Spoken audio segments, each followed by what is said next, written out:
This will be Chapter 4 of 1984.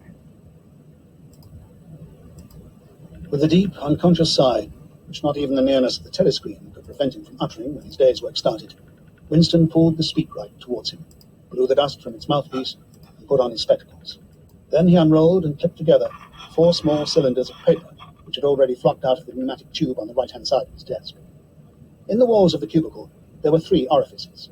To the right of the speakwrite, a small pneumatic tube for written messages. To the left, a larger one for newspapers. And in the side wall, within easy reach of Winston's arm, a large oblong slit protected by a wired grating. This last was for the disposal of waste paper. Similar slits existed in thousands or tens of thousands throughout the building, not only in every room, but at short intervals in every corridor. For some reason, they were nicknamed memory holes. When one knew that any document was due for destruction, or even when one saw a scrap of waste paper lying about, it was an automatic action to lift the flap of the nearest memory hole and drop it in, whereupon it would be whirled away on a current of warm air to the enormous furnaces which were hidden somewhere in the recesses of the building. Winston examined the 4 slips of paper which he had unrolled. Each contained a message of only 1 or 2 lines in the abbreviated jargon, not actually newspeak, but consisting largely of newspeak words, which was used in the Ministry for internal purposes. They ran: Times, 17.3.84. BB speech, now reported, Africa, rectified. Times 19.12.83. Forecasts 3YP, 4th quarter, 83 misprints, verify current issue. Times 14.2.84. Mini plenty, malquoted, chocolate, rectified. Times 3.12.83. Reporting BB day order, double plus ungood, refs unpersons, rewrite, full-wise, up-sub, anti-filing. With a faint feeling of satisfaction, Winston laid the 4th message aside. It was an intricate and responsible job, and had better be dealt with last. The other 3 were routine matters, though the second one would probably mean some tedious wading through lists of figures.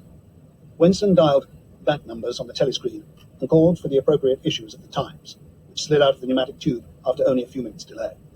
Messages he had received referred to articles or news items which, for one reason or another, it was thought necessary to alter, or, as the official phrase had it, to rectify. For example, it appeared from the Times of the 17th of March that Big Brother, in his speech of the previous day, had predicted that the South Indian front would remain quiet, but that a Eurasian offensive would shortly be launched in North Africa. As it happened, the Eurasian Higher Command had launched its offensive in South India and left North Africa alone. It was therefore necessary to rewrite a paragraph of Big Brother's speech in such a way as to make him predict the thing that had actually happened. Or again, the Times of the 19th of December had published the official forecasts of the output of various classes of consumption goods in the 4th quarter of 1983, which was also the 6th quarter of the 9th 3-year plan. Today's issue contained a statement of the actual output, from which it appeared that the forecasts were, in every instance, grossly wrong. Winston's job was to rectify the original figures by making them agree with the later ones. As for the 3rd message, it referred to a very simple error which could be set right in a couple of minutes. As short a time ago as February, the Ministry of Plenty had issued a promise, a categorical pledge, were the official words, that there would be no reduction of the chocolate ration during 1984. Actually, as Winston was aware, the chocolate ration was to be reduced from 30 grams to 20 at the end of the present week. All that was needed was to substitute for the original promise a warning that it would probably be necessary to reduce the ration at some time in April. As soon as Winston had dealt with each of the messages, he clipped his speak-written corrections to the appropriate copy of the Times and pushed them into the pneumatic tube. Then, with a movement which was as nearly as possible unconscious, he crumpled up the original message and any notes that he himself had made and dropped them into the memory hole to be devoured by the flames. What happened in the unseen labyrinth to which the pneumatic tubes led, he did not know in detail, but he did know in general terms.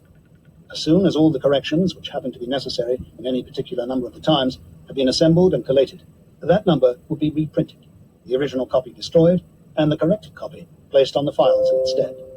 This process of continuous alteration was applied not only to newspapers, but to books, periodicals, pamphlets, posters, leaflets, films, soundtracks, cartoons, photographs, to every kind of literature or documentation which might conceivably hold any political or ideological significance. Day by day, and almost minute by minute, the past was brought up to date. In this way, every prediction made by the party could be shown by documentary evidence to have been correct, nor was any item of news or any expression of opinion which conflicted with the needs of the moment ever allowed to remain on record. All history was a palimpsest, scraped clean and reinscribed exactly as often as was necessary. In no case would it have been possible, once the deed was done, to prove that any falsification had taken place. The largest section of the records department, far larger than the one in which Winston worked, consisted simply of persons whose duty it was to track down and collect all copies of books, newspapers, and other documents which had been superseded and were due for destruction. A number of the Times, which might, because of changes in political alignment or mistaken prophecies uttered by Big Brother, have been rewritten a dozen times, still stood on the files bearing its original date, and no other copy existed to contradict it. Books also were recalled and rewritten again and again, and were invariably reissued without any admission that any alteration had been made. Even the written instructions which Winston received, and which he invariably got rid of as soon as he had dealt with them, never stated or implied that an act of forgery was to be committed. Always the reference was to slips, errors, misprints, or misquotations, which was necessary to put right in the interests of accuracy. But actually, he thought, as he readjusted the Ministry of Plenty's figures, it was not even forgery. It was merely the substitution of one piece of nonsense for another. Most of the material that you were dealing with had no connection with anything in the real world, not even the kind of connection that is contained in a direct lie. Statistics were just as much a fantasy in their original version as in their rectified version. A great deal of the time, you were expected to make them up out of your head. For example, the Ministry of Plenty's forecast had estimated the output of boots for the quarter at 145 million pairs. The actual output was given as 62 millions. Winston, however, in rewriting the forecast, marked the figure down to 57 millions, so as to allow for the usual claim that the quota had been overfilled. In any case, 62 millions was no nearer the truth than 57 millions, or than 145 millions. Very likely, no boots had been produced at all. Likelier still, nobody knew how many had been produced, much less cared. All one knew was that every quarter, astronomical numbers of boots were produced on paper, while perhaps half the population of Oceania went barefoot. And so it was with every class of recorded fact, great or small. Everything faded away into a shadow world in which finally even the date of the year had become uncertain. Winston glanced across the hall. In the corresponding cubicle on the other side, a small, precise-looking, dark-chinned man named Tillotson was working steadily away with a folded newspaper on his knee and his mouth very close to the mouthpiece of the speakwrite. He had the air of trying to keep what he was saying a secret between himself and the telescreen. He looked up, and his spectacles darted a hostile flash in Winston's direction. Winston hardly knew Tillotson, and had no idea what work he was employed on. People in the records department did not readily talk about their jobs. In the long, windowless hall, with its double row of cubicles, and its endless rustle of papers and hum of voices murmuring into speakwrites, there were quite a dozen people whom Winston did not even know by name, though he daily saw them hurrying to and fro in the corridors, or gesticulating in 2 minutes' hate. He knew that in the cubicle next to him, the little woman with sandy hair toiled day in, day out, simply at tracking down and deleting from the press the names of people who had been vaporized, and were therefore considered never to have existed. There was a certain fitness in this, since her own husband had been vaporized a couple of years earlier. And a few cubicles away, a mild, ineffectual, dreamy creature named Ampleforth, with very hairy ears and a surprising talent for juggling with rhymes and meters, was engaged in producing garbled versions, definitive texts they were called, of poems which had become ideologically offensive, but which, for one reason or another, were to be retained in the anthologies. And this hall, with its 50 workers or thereabouts, was only one subsection, a single cell, as it were, in the huge complexity of the records department. Beyond, above, below, were other swarms of workers engaged in an unimaginable multitude of jobs. There were the huge printing shops with their sub-editors, their typography experts, and their elaborately equipped studios for the faking of photographs.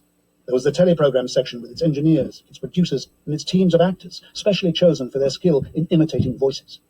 There were the armies of reference clerks, whose job was simply to draw up lists of books and periodicals which were due for recall. There were the vast repositories where the corrected documents were stored, and the hidden furnaces where the original copies were destroyed. And somehow or other, quite anonymous, there were the directing brains who coordinated the whole effort and laid down the lines of policy which made it necessary that this fragment of the past should be preserved, that one falsified, and the other rubbed out of existence. And the records department, after all, was itself only a single branch of the Ministry of Truth, whose primary job was not to reconstruct the past, but to supply the citizens of Oceania with newspapers, films, textbooks, telescreen programs, plays, novels, with every conceivable kind of information, instruction, or entertainment, from a statue to a slogan, from a lyric poem to a biological treatise, and from a child's spelling book to a newspeak dictionary.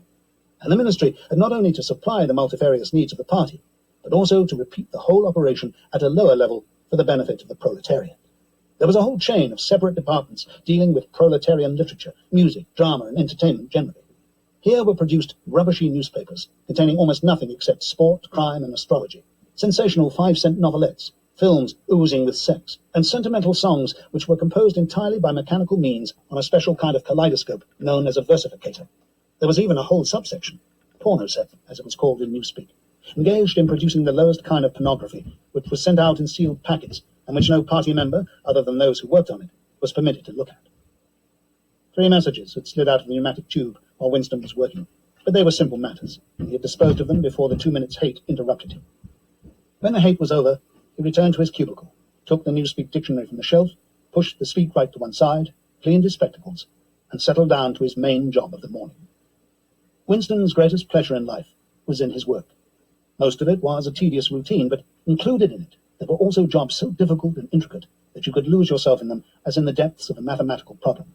Delicate pieces of forgery in which you had nothing to guide you except your knowledge of the principles of Ingsoc and your estimate of what the party wanted you to say. Winston was good at this kind of thing. On occasion, he had even been entrusted with the rectification of the Times' leading articles, which were written entirely in newspeak. He unrolled the message that had been set aside earlier. It ran, Times 3.12.83, reporting BB day order, double plus ungood refs, unpersons, rewrite, full-wise, upsub, anti-filing. In old speak, or standard English, this might be rendered, the reporting of Big Brother's order for the day in the Times of December the 3rd, 1983, is extremely unsatisfactory and makes reference to non-existent persons. Rewrite it in full and submit your draft to higher authority before filing.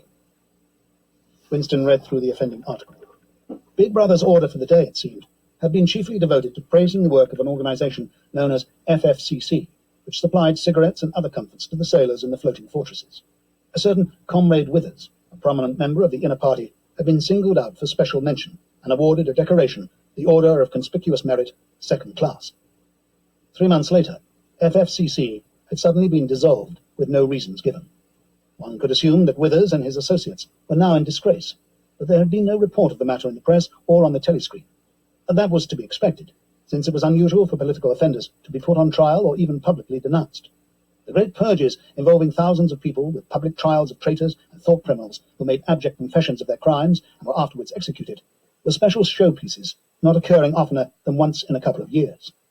More commonly, people who had incurred the displeasure of the party simply disappeared and were never heard of again. One never had the smallest clue as to what had happened to them. In some cases, they might not even be dead. Perhaps 30 people personally known to Winston, not counting his parents, had disappeared at one time or another. Winston stroked his nose gently with a paperclip. In the cubicle across the way, Comrade Tillotson was still crouching secretively over his speakwrite.